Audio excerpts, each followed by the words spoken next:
Hello, everyone. I'm Alex, CEO and founder of MarsBased, and welcome to Life on Mars. These episodes, we bring you Mercè Tell, GP and co-founder of Encomenda Capital Partners, one VC from Barcelona that we had hosted at Startup Grind 4 years ago, and we revisited their ideas, their mandate, their investment thesis, and how they are performing in the market in one of our latest Startup Grind events. In this fireside chat that we conducted with Mercè, we discussed the headwinds that the investment market is now facing, the down rounds, the severe decrease in the number of M&A transactions that have been affecting the market, the drop in valuations, the descent also in value of the stonks in technology companies and whatnot. She is one of my favorite VCs, which is a lot to say because she's utterly transparent and she explains things very clearly with barely no filters, which is something that I'm not used to, especially when interviewing VCs. They're very conservative, they're very protective. They want to avoid any kind of legal issue or affecting any of their portfolio companies. Mercedes is very straightforward and she tells things pretty clearly and without any kind of filters. So that's why I love the way she explains things. It's very, very clear and provides for always good conversation and a lot of food for thought. I'm pretty sure that you will learn a lot from these conversation. I hope that as much as I did during the event, we give you the full conversation here, also a Q&A, because I think there's a couple of questions that are very, very interesting. A lot of questions that are very good and insightful. So bear with me. It's going to be a long episode, but towards the very end, I think you will also find very interesting questions from the audience. So the question of the day for this episode is, what did you want to know before going into BC that you wish you had asked? And without further ado, let's go with Mercè Tell. On your feet, everybody, to visit Mercè.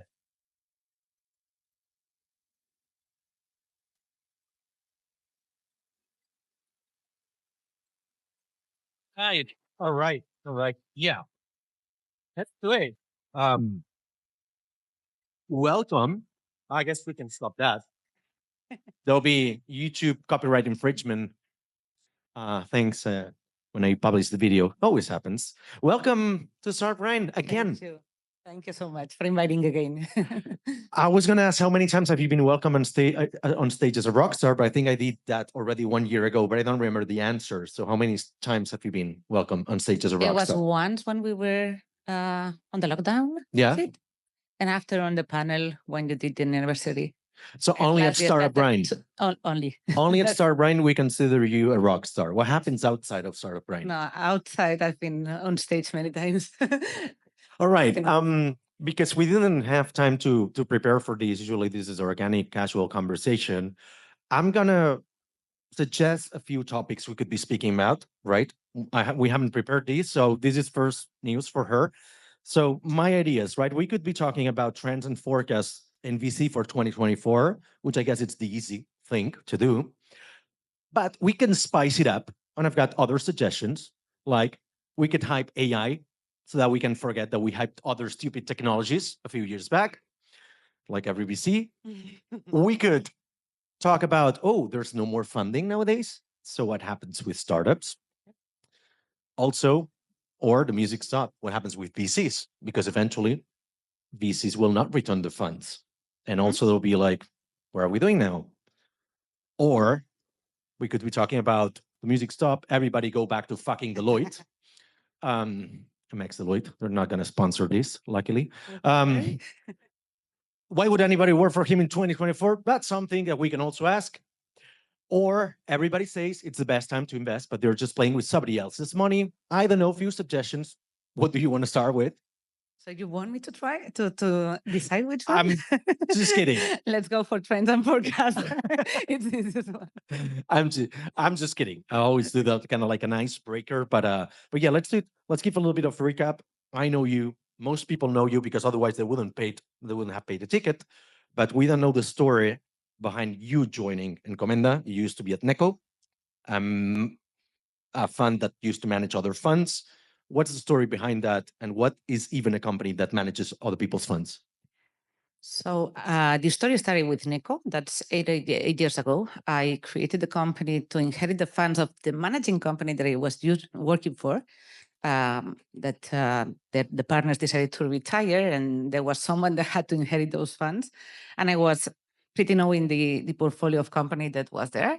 So that was what made me decide to become an entrepreneur in my sector. So starting to create my own VC.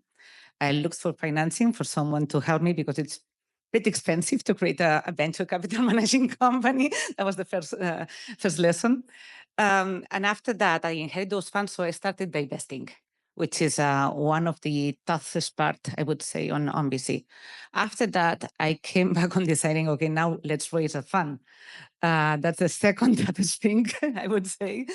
And we did pretty good. I had two partners that joined me on that at that moment, and we raised 40 million euros fund, which was great. But we never considered some legal things that happened afterwards, and we were unable to create that fund. That's where Encomenda comes on board. With that, we ended up having two small funds, which weren't paying for the party. So that's why we decided to join forces with the Encomenda team, previous team, Mario, which was at Startup Grind some days ago, I guess, and Carlos, and decided to create with them the second fund, the Encomenda 2. That's why we changed the name of the company, and they joined on our shareholding. How do you sell this kind of company? Like, is it like, what kind of assets is it valued by? Is it just, I get the portfolio, or what is the transaction What you like? consider at the end, we consider the license, being able to commercialize funds. That's one thing. And it was up and running with all the regular and the compliance thing that it's kind of bullshit, very tough to have everything up and running. And we had two funds in portfolio, two funds that were managed with a portfolio of companies. So that brings you some fees. And that means having some LPs, which you can tackle for the next funds. So you had these two funds under management and this third fund that you are actually have to complete the reports by tonight. So after this event, she has to go back home and work on filing reports and shit and do some serious stuff. As I said, the two first funds don't give so much fees to have a great team. My team has joined in January. They've been struggling with the reporting, but at the end, I have to check it tonight. Let's talk about each one of the funds so that we can give context to the audience so they know for which fund they can pitch you afterwards in the networking, right? So I have a fund that is kind of a corporate VC. We run the investments for Palladium Group. It's a travel hotel line in Spain. They have only you hotels, Palladium for sure, so many brands. And also the discotheques in Ibiza. So they have Ushuaia, Hard Rock Hotel, so it's great. And we look for them seed stage companies, mainly working on travel tech and leisure, anything that they can be working with a group. Then we have a second fund that invests in everything that comes out from a venture builder that is called Nucleo. So actually, in that case, you cannot apply except that you go through Nucleo. If you are interested in joining a venture builder, they also now adopting companies coming from abroad on kind of a co-led co-founder. And then we have Encomenda. Encomenda mainly invest on pre-seed seed. Our initial ticket goes up to 500,000, and we are agnostic in terms of verticals. More focused probably on B2B than on B2B2C, but we do and less deep tech or less hardware things, more digital focus probably. What is so in terms of, this new fund that you're opening, so the Encomenda one, let's focus for a minute on this one. Is you mentioned a couple of the hard no's, right? So deep tech, or you didn't mention biotech, I think, but like probably biotech is another. Outside. What is the hard no's, not only in sector, but also in types of businesses? Like what is something that you say, like, this is absolutely a no, like solo founder or... It's not actually, if it's a solo founder and it's got the idea of complementing the team, that's great for us. So nothing to say if it's a great founder. So at the end, the main thing that we validate and where we spend the most time is to validate the founding team. It may be a solo founder and may complement it in the future. I would say big no's are people that are not committed. So if you are not full-time on the project, just forget about pitching to us. Because we are not going to be bringing any skill to the board. It's actually, we look for a team that is committed to the project. Okay, so I really wanted to talk about this one because in the last years where there was an excess of funds, all of them seem to be going from later series to earlier and earlier in the process, right? And pretty much every other fund went to pre-seed super early, actually back before product, before revenue and all of that, which seems illogical, right? But maybe now that there will be a scarcity of startups because it's rougher times, it's headwinds, there's the economic downturn and all of that. What is your prediction? Are funds going to go back to later stages, or are you going to stick to this thesis? So those funds that you mean that went down to the early stages, most of them, they are now struggling with their portfolio companies. So it's been tough time for the last 2 years for those companies that were in Series A and B. So they are coming back to late stage, basically, and there's probably that's what we identified, that there's a few funds doing pretty pre-seed and seed stage. At the end, you cannot, it's different dynamics. I think what they realize is different dynamics what run on the early stage, what runs on growth. I'm not able to help companies on later stage. Nothing to do. I'm on a board, not knowing how to help the companies. Same things applies on the other way around. So companies and VCs that invest in late stage, they are not the partner for early stage companies. And how about, because I've been investing right now for about 8 years as a business angel, right? And whereas before we wouldn't see any VC in a pre-seed round, and in a round of like I'm raising 300 grand, and now there are VCs who are like I'm going to lead the round, 200 in, and lead the round. Which is kind of funny because you get like all of these business angels, and then kind of like the liquidation preference starts too early. And how are you battling this? Because you're also in those trenches. That's what I'm saying, that the conditions and even legal terms is quite different when you invest in late stage than an early stage. That's the first thing. And most of them, it depends. Every house it has its own rules, but actually most of those that have gone down is because they are trying to diversify their portfolio with different type of assets, which at the end for us, any startup in portfolio is an asset, and at the end trying to diversify with companies that may have bigger returns, because that's true that seed stage gives the best returns to the investors.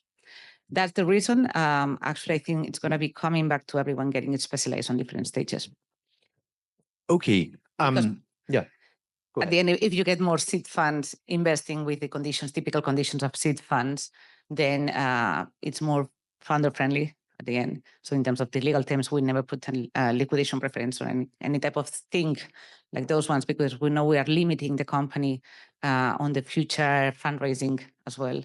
So at the end, the founder decides who joins the company, and they are going to be moved away, I would say. But in terms of signaling, for instance, probably I'm getting too specific, too technical, but let me know if it is like that. Like, for instance, if I see a startup that on pre-seed manages to complete the round only with business angels, that's a good signal for me. If there's a VC that joins to complete the round in pre-seed, for me, it's like, these guys couldn't make it only with business angels. For me, it's a bad signal. How do you see it from the perspective of VC? Probably good. From my side, probably good, depending on legal terms. If I don't know if everyone's familiar on liquidation preference and this type of things, but actually, it's you can explain basics. Yeah, exactly. Like kind of basic. It's someone that comes after business, for instance, and puts a liquidation preference, means that they're on the waterfall when actually exiting the company, they're going to be receiving first, and after the other ones. That means that founders and early investors receive money after them.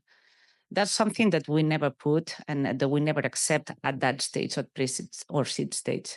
Something that has to come when there's a risk or even when there's a down round, but not on these early stages. However, a lot of VCs still play the liquidation thing. Okay. And how about I guess that's part of the vision. The other is like, in reality, a lot of companies, a lot of founders only make money through secondary. That's true. In every round, not by the time they're exiting. And also seed funds. Also seed funds. Okay, can you explain that? Because we have to exit the company in a period of time. So at the end, we invest. Time at seed stage is longer. So I've invested in the past in Series A, then you get out Series B, C, whatever, and it's 3-4 years time. In our case, at seed stage is 5 to 6, 7 years to get out of a company, and normally it's not secondary. So actually, it's with a discount, with someone is joining the company in a later round. And how about the life cycle of companies, right? One thing I notice comparing between Silicon Valley and here is that companies tend to languish longer here. They die a longer death, right? Because probably in Silicon Valley, they're like, 2 years, this doesn't work, fuck it. Shut down the company, fire everyone if you still have got somebody. And plenty of zombies out of there. what's that? Plenty of zombies out there. Yeah, exactly. In Spain, I see more like companies are like, yeah, you're 10, still we maybe make break even. We fired everybody. It's no wonder we make break even if it's only you. But they're like, yeah, I found another grant, another. And pivoting and exploding. How do you see, like, what's your prediction for the next 2 years? Like how long this downturn is going to affect the company life cycle? It's been tough. Actually, I think the lower M&A activity is not helping as well. Okay. Yeah, we're going to go into something that really affects on companies, because at the end exits come also because of getting bought by someone. So that's one thing. And at the end, it's difficult to estimate for us if there's no activity in M&A. It's difficult to estimate how to invest and which is the value or the multiple that we're going to get on companies. We expect that to come back to what a bit more activity in terms of actually in M&A, which at the end triggers the rest of investment, triggers the guys on later stage and also triggers the early stage. Good. It's good that you mentioned M&A because I was gonna go into that. So traditionally, first off, in terms of statistics, and this is something that you can provide with the intelligent numbers and insights. I'm just asking the dumb questions here, but I know for a fact that last year was very low. It was like a minimum record of VC investment, VC money being deployed in the market. At all. Yeah. Was that? There was a scarcity in terms of investment. Correct. But also in terms of M&A, which is a sector I might know a little bit more of, I know that there have been a lot of operations in the private equity market, not so much in like strategic acquisitions and whatnot. That means corporates are not buying fucking startups for whatever reason. From the VC perspective, what have you seen in your portfolios? It's been more like PE or corporates or bigger startups? In our case, there's been more, there's been strategic acquisitions, but in exchange of shares, so in paper. Like Global Delivery Hero and stuff like that? Like that. Yeah. So companies getting in exchange shares of the bigger company acquiring, and let's see what happens with earnouts in the future. So I'm going to be paying depending on the synergies that we see, because that's basically because it's difficult to predict which is the synergy that I'm getting from this acquisition. So if in normal market conditions, if you buy a company, then you'll know how much you're going to be generating and in which is the time that you're going to be recovering the amount that you've paid for that. Now, last year, for sure, it was pretty difficult to make predictions in that sense. So that's why companies try to postpone the payment. So try to give an earnout depending on which are the synergies that I'm getting with this acquisition. But from your perspective, from a VC, you want to make an exit, right? You want to make a multiplier on your investment. Say you invested in Global, which is not the case, I think. But like if you had an acquisition whereby you get the shares of the acquiring company, what is your role there? Can you veto that? Can you not? How can you? It depends on which type of shares. If they're quoted, probably we can do something, and we can even liquidate the fund, because it's something that happens at the end. You have a queue of the fund with some portfolio companies with some expected earnouts or some payments in the future, something that you may be liquidating in 2 years. And at the end, you distribute that to your LPs and you finish with the fund. I don't know if we're getting too technical. We're gonna go back to predictions, but I'm really interested in this because normally I use these events to learn stuff. Right? I'm that kind of lazy person. I just invite people here so that I can ask questions to them. No, just kidding. But like, so from your perspective as a VC, trends that we should be aware of. 1 year ago, we would have said AI. Of course, we'll know that. What have you seen? Because VCs traditionally see stuff like not so early as BAs. Right? So what have you seen in the last, say, 3 months? Lots of sustainability. Okay. I would say everything is becoming greener. So that's probably things with more impact. That's pretty much the trend. AI for sure as well. And probably more B2B because there's this scarcity in terms of anything going to B2C, you need a lot of money to invest in marketing. And probably there's not so much companies starting, or at least we're not seeing so much. Okay, so two things. So sustainability, so green tech, impact and all of that. That's something that traditionally VCs were like, fuck that shit, we don't believe in this doesn't make money. And we've seen in the last 10 years that actually made significantly better returns than other types of money, right?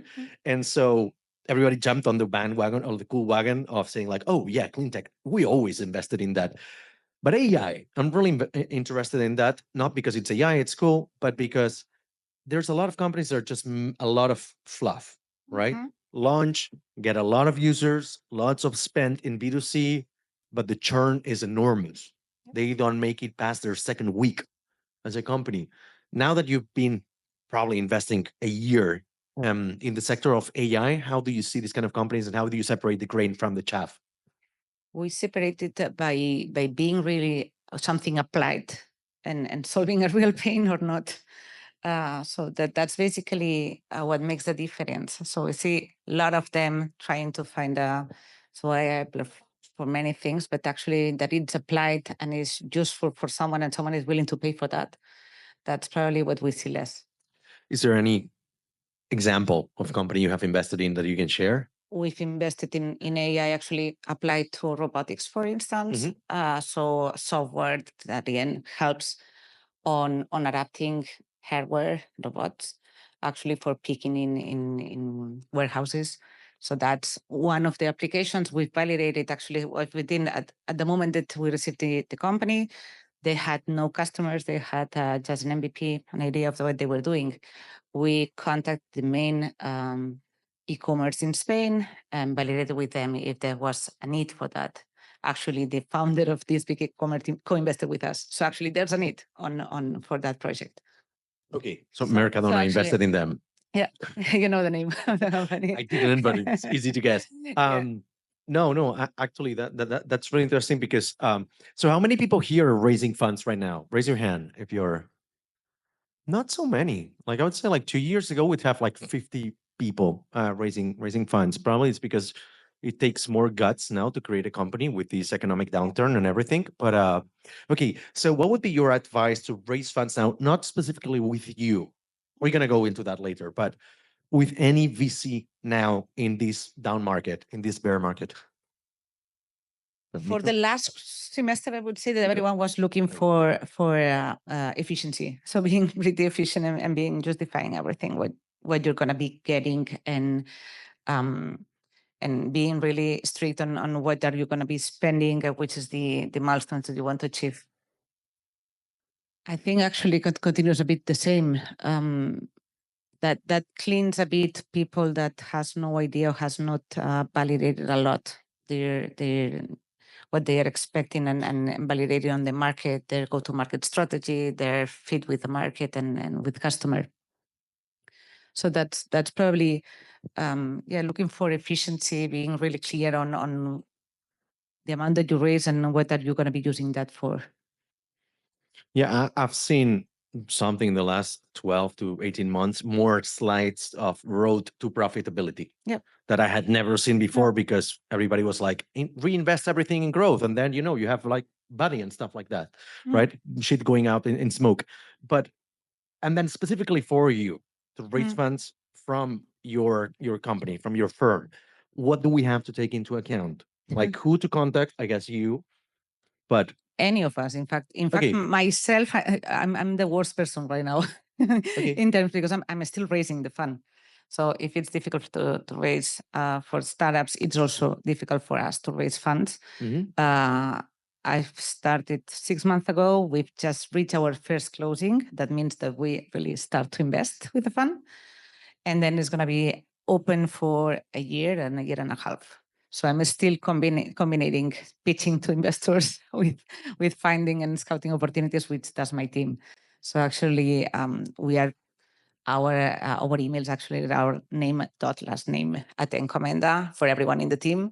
Look for someone that works on the deal flow side, so investment director, analyst, and we validate all the companies we receive. We try to check all projects that we receive, even from our site. Even from LinkedIn, cold Even from LinkedIn. outreach? Okay. Called from LinkedIn. Oh, well. We try to give an answer to everyone because we've find it ourselves when pitching to investors that it's pretty cool when you get an answer, even if it's a no, with a reasoning of why not. And then after that, we have Monday meetings. Every Monday we review what we received the previous week, and it goes to partners. So I receive it afterwards. Those ones that are kind of screened by my team.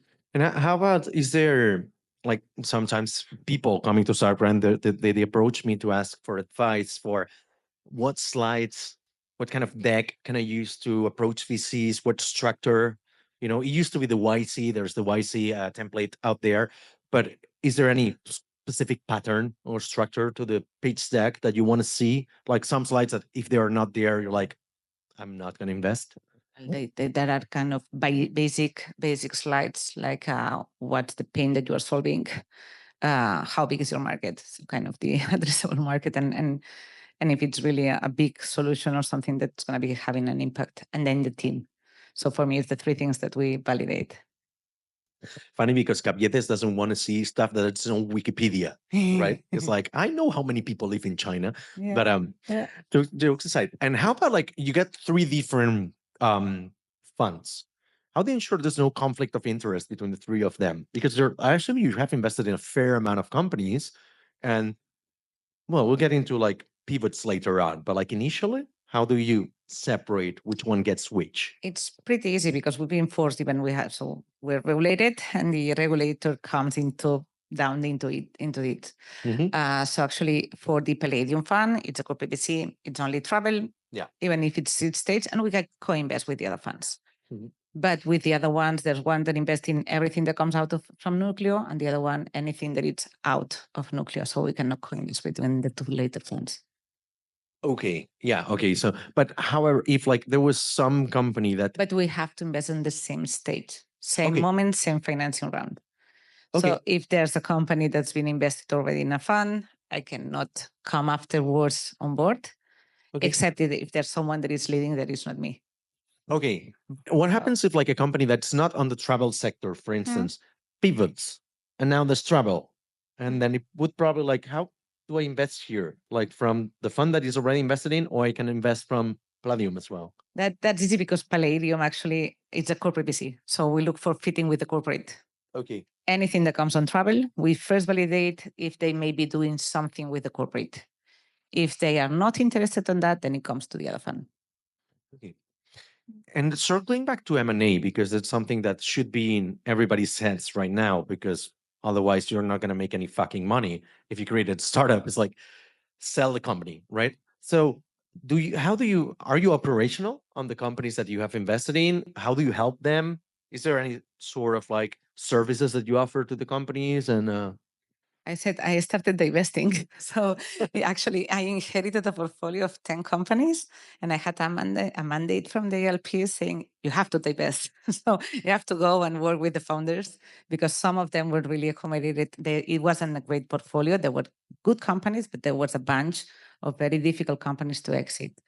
Any particularly good or? Good, there was Smadex, which is an ad tech. It was pretty good, but then I had companies on biotech, which I don't know too much. Yeah. And there was companies that were kind of these zombies. So companies that were with nice revenues, but nothing exciting for someone to even. So. And how do you do like that? Because we know it's kind of like an unspoken truth about VCs, which is, initially they're all treated equally. You invest in all of them, but you see the best performing ones are like, fuck it, we're going to double down on these ones. The other ones, no one says publicly, we'll let them fall. But this is what happens. Yeah. And everyone's got different strategies. So don't take it for granted that the whole sector works as we work. There's people that decides, okay, those ones that are not going to be giving more, I'm going to be spending too much time for a very low return. they just leave them down there, or even we have a put option to give our shares to the founder by €1. So these type of things happen a lot. That's true that different strategies that when you see that you may be recovering at least what you invested, then you have to consider if it's worth it to help on the company to exit and struggle on finding solutions. And I'll put you an example because I'm of this type of investor that works and tries to exit any single company.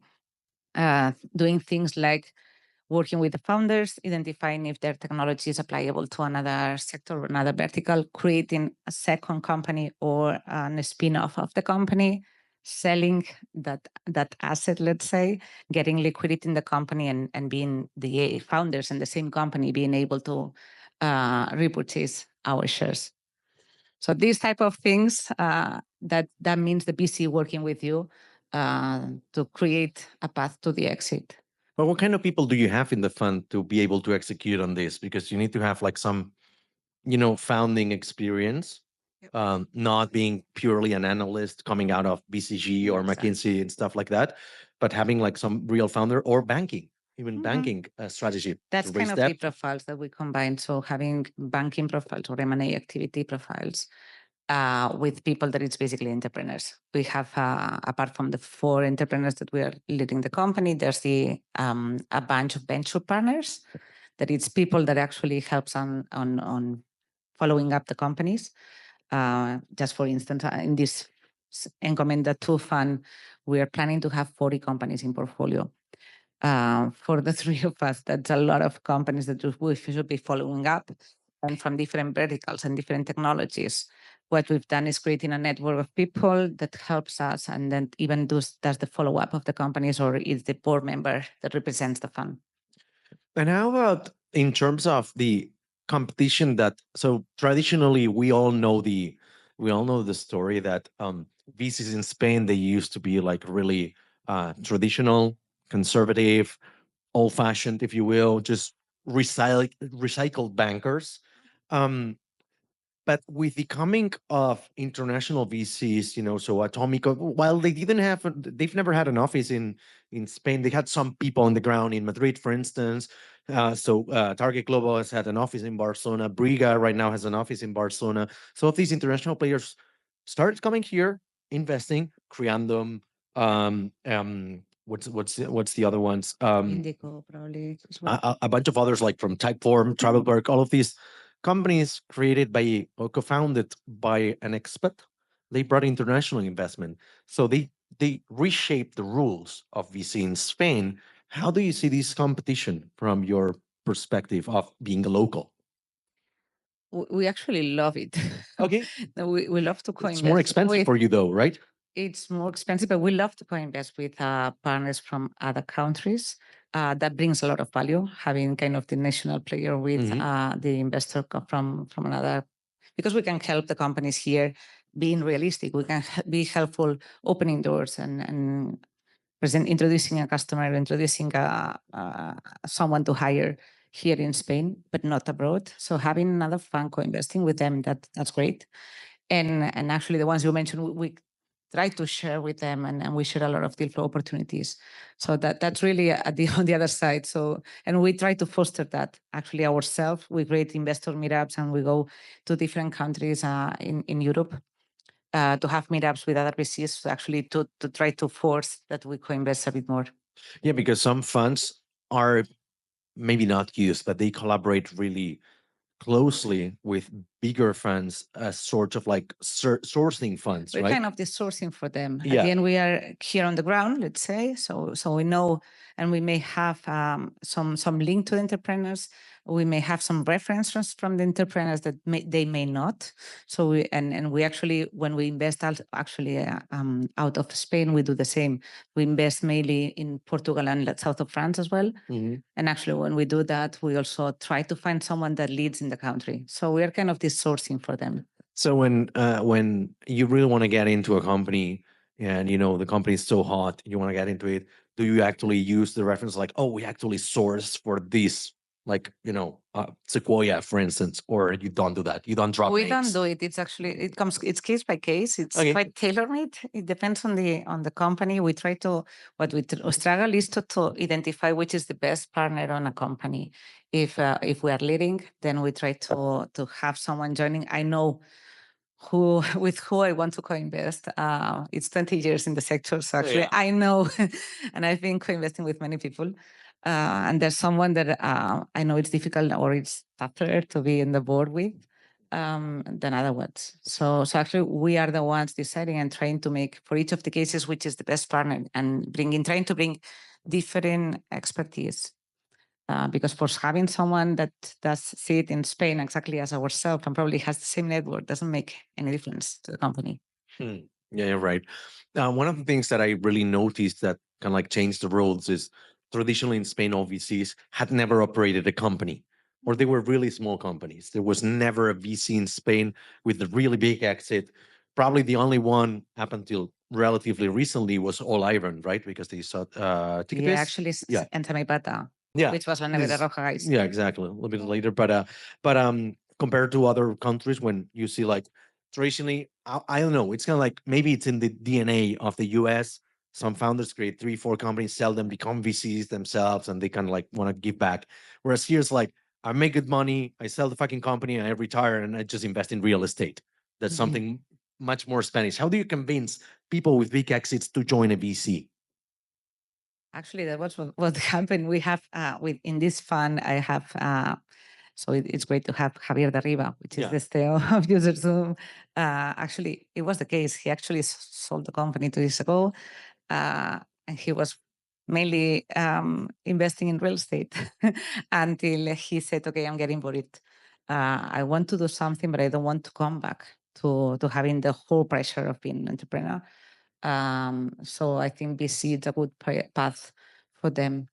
It's not actually that we have to convince them. It's something that comes quite naturally for successful entrepreneurs, really very successful entrepreneurs that want to be in contact with other entrepreneurs, but don't want to have the pressure of being in the front. Okay. Couple of quick questions before we wrap it up. One of them is like, what is any notable mention in your anti-portfolio? So for those who don't know, anti-portfolio is a company you passed on and has made it really big, right? And you want to be proud of, I almost invested in Uber, but I passed on Uber, right? So, but I had the chance to. Actually, there's a lot of them. But it was not so much my it's not so much my anti-portfolio, but I wasn't able to convince my bosses there because I wasn't taking the decision. But actually in La Nevera Rojo, so the guys of Sam y Pata were good friends since I was an analyst back in so many years ago. I tried probably not too much. I put in too much effort to that because actually never succeeded on convincing the partners of the fund to invest in them. So that's one of the biggest anti-portfolio I've got. Trovit is another one. I invested in the competitor. It's Nuroa. That's the company that I said I had to struggle to make a spin-off, and getting out of the company actually was wrong investment. They were great guys. I'm still good friends with them, but actually, Trovit was the one making a lot of money, and they were just doing good. What's the kind of company that has got a fucking terrible website? And you're like, this is never going to work. And then they sell for so many millions. It's not even funny, right? Like Craigslist in the US, but, Yeah. I don't know which one to say right now. It's just gone. There was another one here that sold to eBay, if I remember correctly. There was something like what was it? Kind of like another Craigslist in Spain. Maybe somebody can help me. Like, it was sold to eBay. But anyways, yeah, and don't worry. The other thing is, there's another question we always ask to everybody: is what has been your most expensive fuck up? And can you quantify it with money? Yes. So the second part is the best. I said I created the company 8 years ago. For the first 5 years, I think we invested in the company. So as an entrepreneur, I invested in the company alongside with my 2 partners, and we invested between the 3 of us €500,000. So we get debt for that. I don't have such a big amount. we created a whole bunch of team. We created so big overheads in the company because I said we raised 40 million euros and we misconsider all the legal stuff. We had, it was for a fund investing in Spain and the UK. So we created offices in Spain and UK. We had team in the two countries. So working remotely with the guys in the UK. We started the scouting opportunities and then Brexit came. And then some of those LPs decided that we weren't too British to invest in us if we separated into two funds, in the Spanish fund or the British fund. Then we weren't too British to be there, and we weren't too Spanish to be here because we had a whole team in the UK. So that led to not creating the fund, and we spent a lot of money on that. How much money? Come on, share. Yeah, it was. I mean, I've been drinking alone. Half a million. Jesus. Wow, okay. For a managing company, it's not a startup, so it doesn't make the top 10 of most expensive mistakes, but it's good. It's good. Still, Thanks for sharing. No, I mean, it's important that we share. We don't share this kind of stuff just to make fun. It's kind of like, hey, everybody fucks up. Yeah. Like everybody, even people who come on stage here, or people interviewing podcasts and stuff, somebody set their office on fire. Right. I had the other day, I was interviewing an M&A boutique and said like, oh yeah, we lost a deal of 25 million. Like, that was not the deal. That was the fee of the M&A boutique. Imagine how big the deal was to get that amount of money. And they kind of like got drunk one night and they slept on it and it just slipped away, So that went to kind of like top 10 of most expensive fuck ups. So I mean, thank you for sharing. No, I would be investing much more now on my fund. The bad thing was that at the end you invested a lot. It's great because a great team came from that. Yeah. We were a good school. So NECO, which was the name that I created for the managing company. There was people that is now running their own funds. So they learn a lot. We paid great wages and we were a good school. So at the end. How about what is the strategy now for this year? Seeing that in the last 24 months, 30 something, we've been having a changing landscape. Every 3 months there's something going on. There's a fucking war. There's like borders closing. There's a decline in the stock or like something in the market. There's a bank shutting down. How do you plan for that? What else? What else? Like, how do you plan for that? Can you make annual planning? Not really. Okay. So now it's what I'm saying. I started managing the travel tech fund before COVID. So all my portfolio was travel tech companies. Good timing. No one was traveling. So that's great. So you had Exotica, right, on the fund? I have Exotica. Yeah. I've got TeamFly, which is for flights. All of them were great revenues. Next month, zero revenues. Yeah. That's great for starting managing a fund. I created a fund and never predicted Brexit. So lockdown, so now war. Now that I've created this fund, so we've reached the first closing, we're giving an estimate of how many years we're going to be investing and how many years we're going to be divesting. But now we always put like a +1 on investing, +1 in divesting. So one more year maybe, because who knows? There's the margin, definitely. Okay, so kind of like the last two questions. First is, how can we help you? In the spirit of Startup Grind, we always try to help everybody coming. How can we help Mercè and Encomenda Capital Partners? Spread the word. So as there's a scarcity of funds, we have a pretty new fund just to be deployed during this year and the next 2 years. So anyone and we invest in the really early stages, and we love to see the prices when they are really, really starting. We try to be helpful and try to validate with the market, which at least we think that it's quite win-win. We try to identify a potential customer for you, try to validate it with them. It helps us on our due diligence, but actually you may get a customer, which at the end is better. If you can go through customers and never need an investor, that's amazing.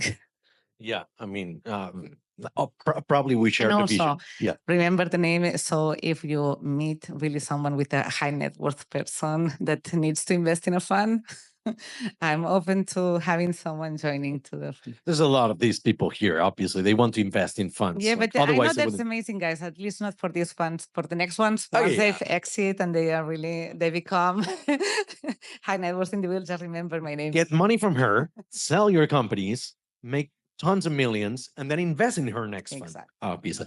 Okay, last question. The question everybody has been waiting for. a question that we didn't prepare for. Nobody prepares for this question. It is, everybody has got a useless superpower. It is a superpower. It's unique to yourself. It's fucking useless, but you do it super fucking well. Okay. What's yours? Okay. Super so useless. Useless, at all. useless. I know how to play piano, but I broke the finger. I was thinking about that. So I'm pretty good. I spent many years studying piano, playing. And after, when I was pregnant, I just pulled and broke my my finger. So it's kind of a useless power right now. So playing the piano with one finger, so without It's one, without that. That's pretty difficult. I would say. We'll accept this one. Okay. Accept this one. Everybody, please give it up for Mercè. Awesome. Actually, it was pretty fucking intense. We went deep on certain things. Usually we don't get this technical. Somebody Yeah. like we got a mic So it here. was pretty boring for them.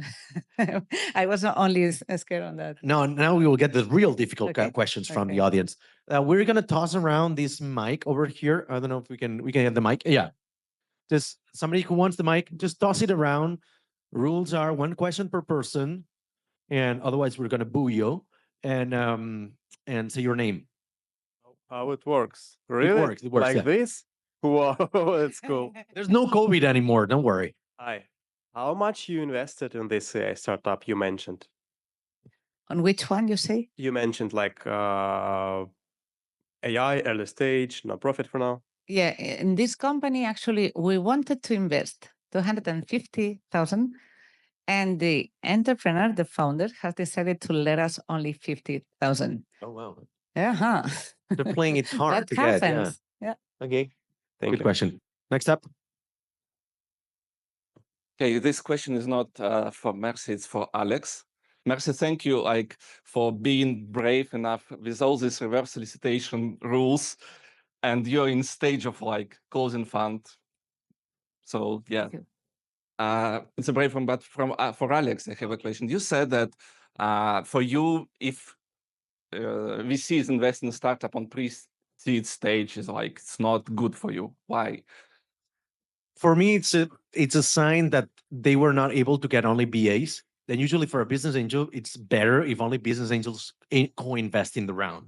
If a VC gets in the mix, not saying all the VCs are bad, just some, right? But no, I mean all of them. But no, But just I've kidding. got the other way around. If it's only business angels, and I'm saying this exactly the same, there's business angels that have no idea or tend to put valuation really high.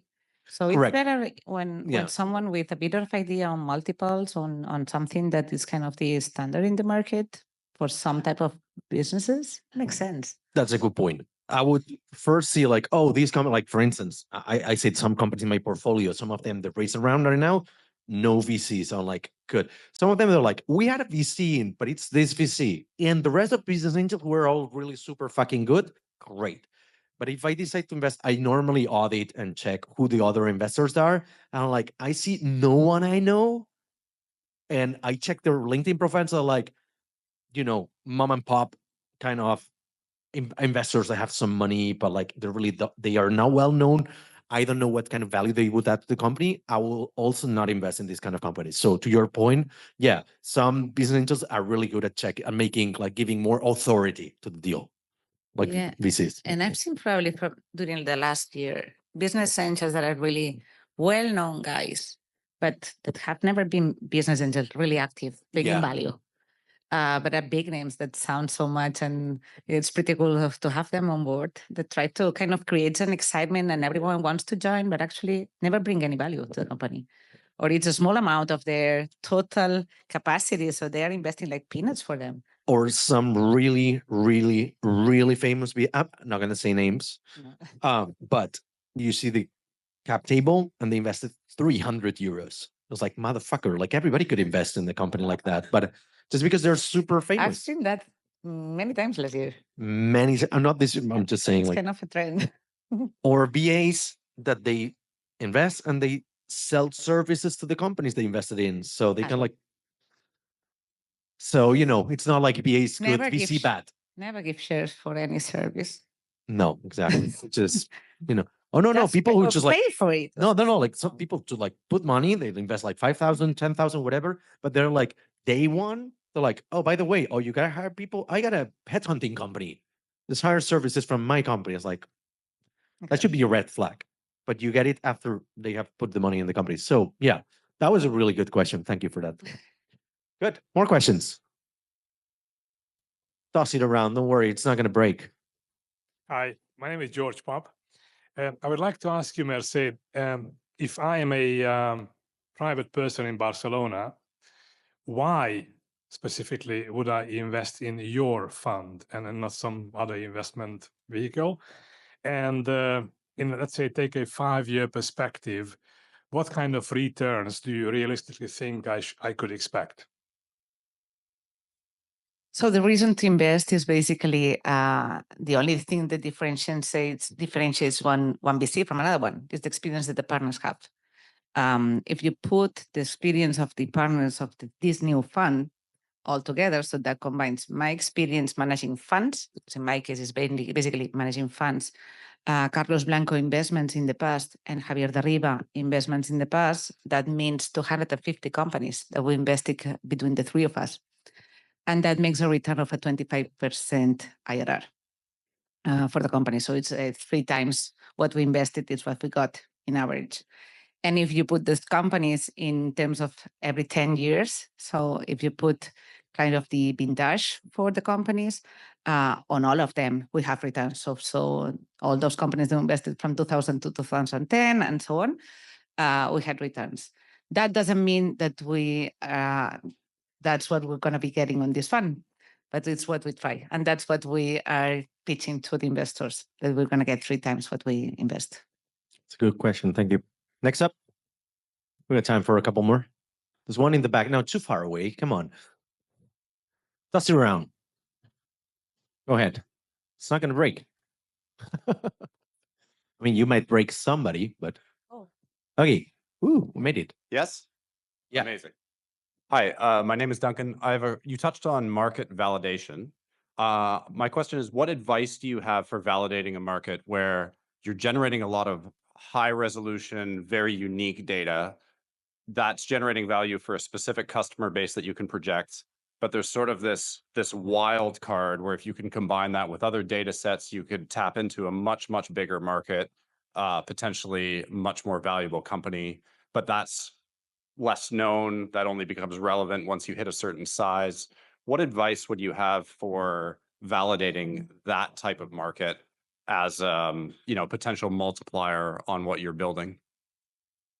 Oh, well, yeah, you're gonna be helping right now. That's so deep. So deep on the question, because actually I guess you are thinking about a specific type of company building something.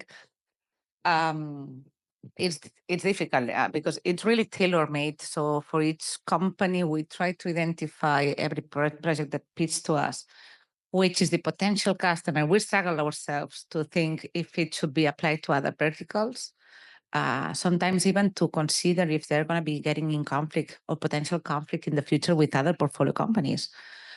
So that's one of the things that we spend time on trying to validate if their technology or their solution applies to other things.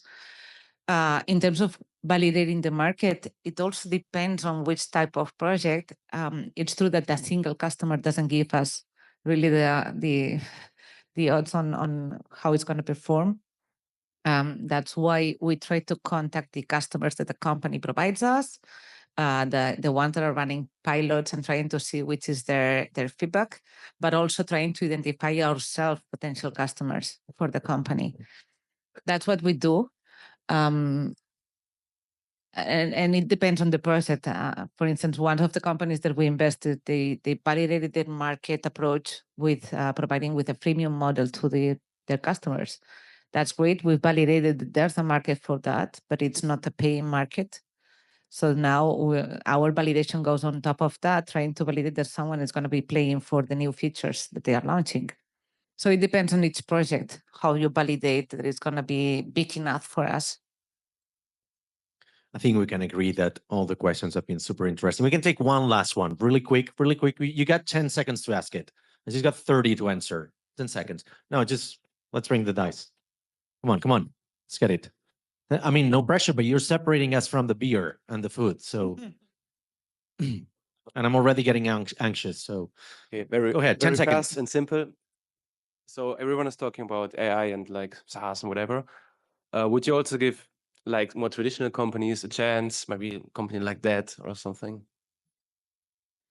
We invest in companies, in traditional companies, actually, with the fund. The fund that invests in the venture builder, they are launching projects that come from food tech, for instance, and I believe there's good opportunity there. There's a lot going on and in terms of food tech, for instance. We don't invest in things like hardware because of the timing. I've said that we spend 5 to 7 years to exit the company. If we go to the hardware of big, not to say biotech or semiconductors, those types of things, that it's far from the market. If there's a lot of research to be done, then it takes a lot of time for us to divest. That's why we're excluding that, because otherwise our funds would be lower than our. Thank you for the assist, because Henry is a little bit shy. He didn't want to ask, why would a VC not invest in a company like this, Like right? this one. So I can give you 10 reasons, but I want to hear one.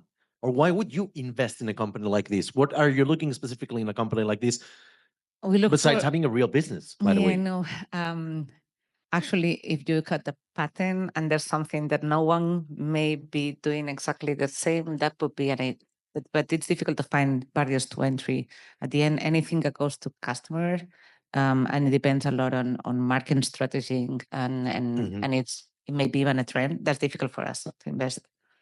Yeah, you would go more for like strategic investors, more like corporate, say like Exact. maybe like Estrella Galicia, they have a fund, maybe like something like that. As well as I was running the Palladium Group, which is a corporate VC. They look for other things. They look for fitting. They look for bringing their channel of distribution to the companies. It happens the same thing with those ones that come from big producers. Awesome. Well, thank you very much. Thank you, Mercè. It's been Thanks a lot. phenomenal.